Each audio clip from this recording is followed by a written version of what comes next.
আমার ভাইরা, আমার রাসূল একদিন তাবুক যুদ্ধের সময় সাহাবায়ে কেরামদেরকে লক্ষ্য করে বললেন, ও আমার সাহাবায়ে কেরাম, তোমরা তাবুক যুদ্ধের ব্যয়ভার বহন করার জন্য, ইসলামটাকে প্রতিষ্ঠা করার জন্য, ইসলামটাকে বিজয়ী করার জন্য যে যা পারো তোমরা আল্লাহ রাস্তায় দান করো।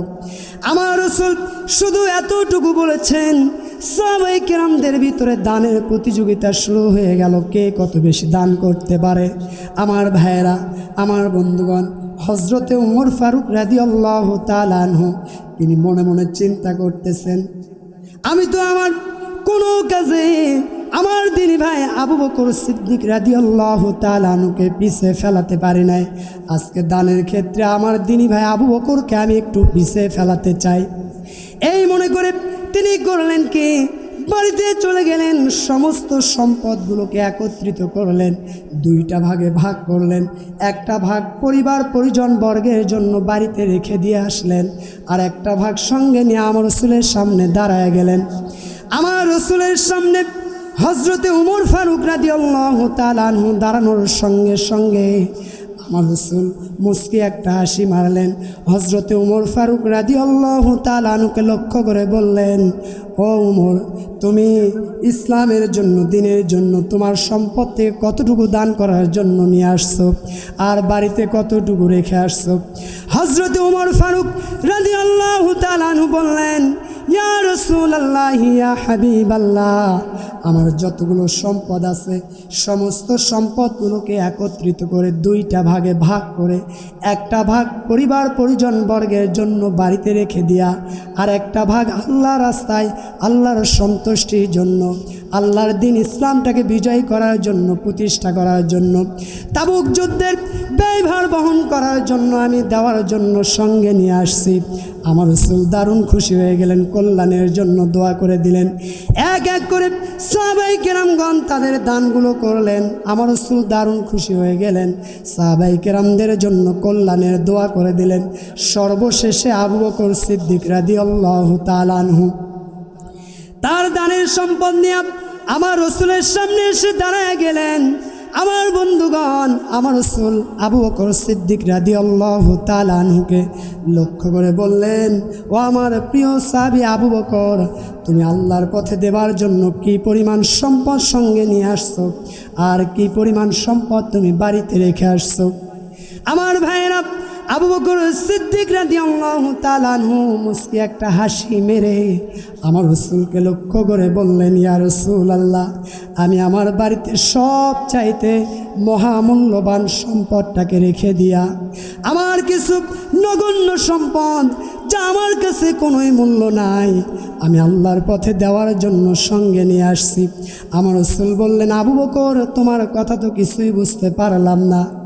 আবু বকর সিদ্দিক রাদিয়াল্লাহু তাআলা আনহু আমার রাসূলকে লক্ষ্য করে বললেন, ইয়া রাসূলুল্লাহ, ইয়া হাবিবাল্লাহ, আমি আমার বাড়িতে সব চাইতে মহামূল্যবান সম্পদ আল্লাহ রাসূলকে রেখে দিয়া আমার যত দুনিয়ার সম্পদ আছে সেই সমস্ত নগণ্য সম্পদগুলো আল্লাহ রাস্তায় দান করার জন্য আমি আবু বকর সঙ্গে নিয়ে এসেছি। জোরে বলি সুবহানাল্লাহ। আমার রাসূল দারুণ খুশি হয়ে গেলেন, কল্যাণের জন্য দোয়া করে দিলেন।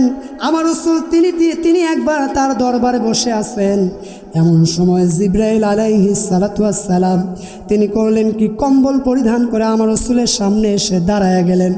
আমার রাসূল জিবরাইল আলাইহিস সালাতু ওয়াস সালামকে কম্বল পরিধান অবস্থায় দেখতে পেয়ে মুস্কি মুস্কি হাসতেছেন। জিবরাইল আলাইহিস সালাতু ওয়াস সালামকে লক্ষ্য করে বললেন, ভাই জিবরাইল, আজকে আমি দেখতে পেতেছি তুমি কম্বল পরিধান করে আসছো, কারণটা কি? জিবরাইল আলাইহিস সালাতু ওয়াস সালাম আমার রাসূলকে লক্ষ্য করে বললেন, ইয়া রাসূলুল্লাহ, ইয়া হাবিবাল্লাহ, আপনি কি আপনার প্রিয় সাহাবী আবু বকরের বাড়ির খবর রাখেন নাই? আমার রাসূল বলেন, আমার প্রিয় সাহাবী আবু বকরের কি হয়েছে? জিবরাইল আলাইহিস সালাতু ওয়াস সালাম বললেন, ইয়া রাসূলুল্লাহ, ইয়া হাবিবাল্লাহ, আপনার প্রিয় সাহাবী আবু বকর আল্লাহর সন্তুষ্টির জন্য সমস্ত সম্পদগুলো আল্লাহর রাস্তায় দান করে দিয়া পরনের জন্য ভালো পোশাক পর্যন্ত রাখে নাই। আজকে আপনার প্রিয় সাহাবী আবু বকর বাড়িতে কম্বল পরিধান করে তিনি অবস্থান করছেন।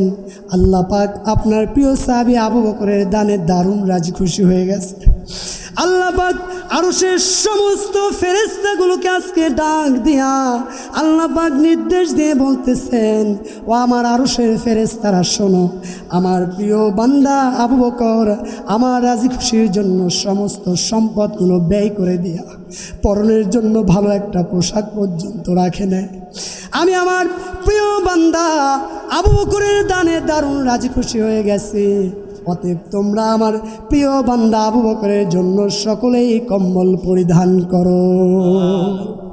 আমার ভাইয়েরা, জিবরাইল আলাইহিস সালাতু ওয়াস সালাম রাসূল কারীম সাল্লাল্লাহু আলাইহি সাল্লামকে লক্ষ্য করে বললেন, ইয়া রাসূলুল্লাহ, আজকে আরশের সমস্ত ফেরেশতারা কম্বল পরিধান করে তারা অবস্থান করছেন। আল্লাহ পাক আপনার প্রিয় সাহাবী আবু বকরকে সালাম দিয়েছেন আর জানতে চেয়েছেন এমন তো অবস্থায় আপনার সাহাবী আবু বকর আল্লাহর উপরে রাজি খুশি আছে না নাই। এই কথা শোনার সঙ্গে সঙ্গে আমার দয়ার নবী মায়ার নবী আর চোখের পানি ধরে রাখতে পারলেন না। চোখের কোটা বেয়ে টপ টপ করে পানি পড়তে লাগলো। আমার রাসূল করলেন কি, তার প্রিয় সাহাবী আবু বকর সিদ্দিক রাদিয়াল্লাহু তাআলা আনহুকে তলব করলেন। আবু বকর সিদ্দিক রাদিয়াল্লাহু তাআলা আনহু তিনি চলে আসলেন। আমার ভাইরা আমার রাসূলের সামনে এসে আমার রাসূলকে সালাম দিলেন। আমার রাসূল সালামের জবাব দিলেন। আমার রাসূল আবু বকর সিদ্দিক রাদিয়াল্লাহু তাআলা আনহুকে লক্ষ্য করে বললেন, আবু বকর, আল্লাহ পাক তোমার দানে দারুণ রাজি খুশি হয়ে গেছে। আল্লাহ পাক তোমাকে সালাম জানায় দিয়েছেন আর জানতে চেয়েছেন এমন তো অবস্থায় তুমি আবু বকর আল্লাহর উপরে রাজি খুশি আছো না নাই। এই কথা বলার সঙ্গে সঙ্গে আবু বকর সিদ্দিক রাদিয়াল্লাহু তাআলা আনহু চোখের পানি আর ধরে রাখতে পারে নাই। ছোট্ট বাচ্চার ন্যায় হাউমাউ করে কাঁদতে লাগলেন আর বলতে লাগলেন, ইয়া রাসূলুল্লাহ, ইয়া হাবিবাল্লাহ, এমন তো অবস্থায় আমি আমার আল্লাহ পাকের উপরে দারুণ রাজি খুশি আছি। জোরে বলি সুবহানাল্লাহ। কীভাবে তারা দানশীল বান্দাবান্দির পরিচয় প্রদান করেছেন। আমার ভাইরা, দুনিয়ার যে সমস্ত বান্দাবান্দিগুলো সচ্ছল এবং অসচ্ছল অবস্থা আল্লাহ রাস্তায় দান করে, আল্লাহ পাক বলছেন আমার ওই সমস্ত বান্দাবান্দিগুলো হলো মুহসিন বান্দা, আমার প্রিয় বান্দা। জোরে বলি সুবহানাল্লাহ।